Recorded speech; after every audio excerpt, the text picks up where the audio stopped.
Well, hey folks, I'm here on hole 17 at Inverness to talk about knowing the hole and the topography and how that will shape your shot and what kind of disc you throw. We're going to talk about it right after the intro.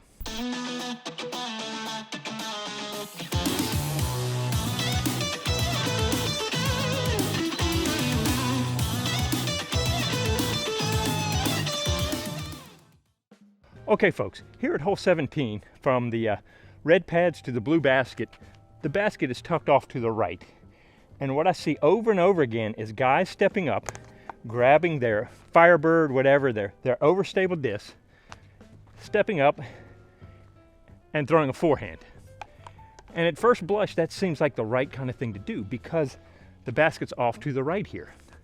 The problem is twofold. One, that it's slightly downhill and it's on a turtle shell or a ridge.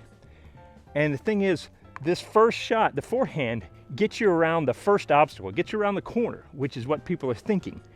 But the second part is it keeps carrying to the right and hits that hill and carries even farther down into jungle, into death. So you either need to throw a flip up forehand, something that's very flippy. You put it way on hyzer, so it goes around the corner, flips up and pushes straight. Or you're probably going to want to throw a backhand and do just the opposite. Throw something with a little stability where you throw up and around, get around the corner, and then let it settle out and glide to the basket. We tend to get focused on that first initial obstacle and think that's what we got to be thinking for. But we really need to think of the layout of the entire hole, because that will also determine what kind of disc we're going to throw. Let's say my forehand is the more reliable. Well, then you definitely want to go, okay, I need a flip-up disc instead of an overstable disc. Or if you're more comfortable throwing a backhand, a turnover backhand, you need to not think, oh, I need my flippiest backhand. You know, I'm going to do a paradox. I'm going to do something like that because it's going to get around the corner. Same thing. You don't need to choose something that's going to naturally want to keep going in that direction. You want to choose something that's going to fight that initial turn and bring it back to the basket. So let me demonstrate. I've got these two. I've got the Scott Stokely Wren and the Cardinal. And I'm just playing around out here and I thought this was a good time to demonstrate it.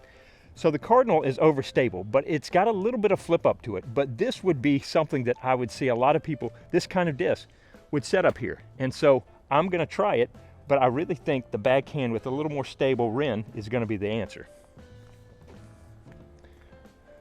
So now I've got to get over this hill, but I've got to have it turning before those trees back there, but not hit these early trees.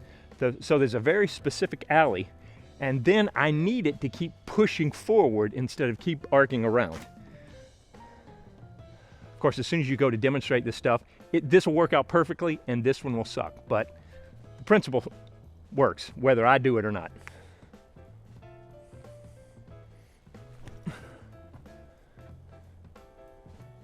Oh, it hit a stick. So it was coming in. It was a little low. Wasn't my best forehand, but it was still pretty good. It caught the line. But if it hadn't hit the stick, it was going to skip and keep cruising around almost a 90-degree into that ditch where everything just funnels down. You could be 150 feet down the gully with that kind of shot. But I hit the lane the best I could with that disc. All right, so now I'm going to turn around. And the nice thing about this too is if we had to choose which way the disc to fall off and miss, you'd rather miss to the left because it's not as drastic, it's not as tight, it's not as much leaves, you've got better footing. So my miss works into the equation as well. I'd rather throw a backhand that if I don't get it turned over enough is going to fight out and plop to the left. And I've still got a chance to look at the basket a little bit more cleanly than if I go to the right. So knowing the hole and playing it a few times really does help to figure out what's the best option and what's the best disc. Okay, so now I need to get it up here, right on this angle, get it around the corner and let it fade to the basket.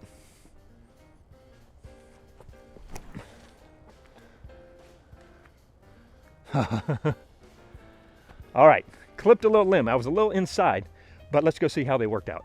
All right, so now I'm gonna fly it from here. See, you've got these little hills that really don't play that big a deal, but then you realize you're going downhill some. So that's going to give the disc more time to keep working the direction it's working.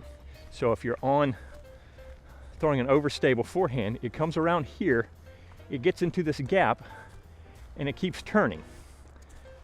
So what happens usually is the turn will now bring you either to the left or the right of these trees, hitting here and pushing on back down into the hill here.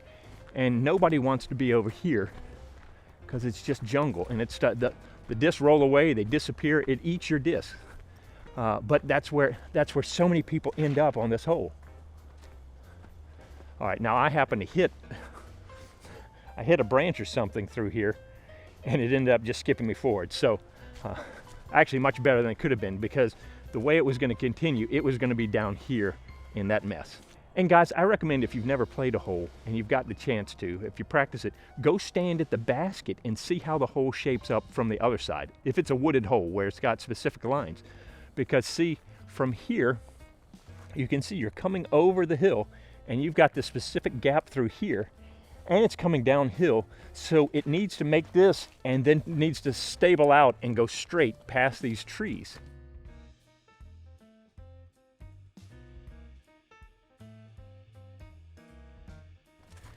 If you keep going with the turn or the forehand stability, you're down in the woods. But you also see how this ground is sloped. We've got slope and slope. So you've got a very narrow corridor where you want the disc to just come right through here, hit, and slide to the basket. So anything that's still got a little edge to it, either way, is going off in either direction. So you're hoping that your disc is coming in, flattening out, and hitting flat and go sliding towards the basket versus being on an edge or an angle. So even with me catching a little bit of a limb, you can see my Wren, my backhand, still fought and got me down here for a pretty good look at the basket.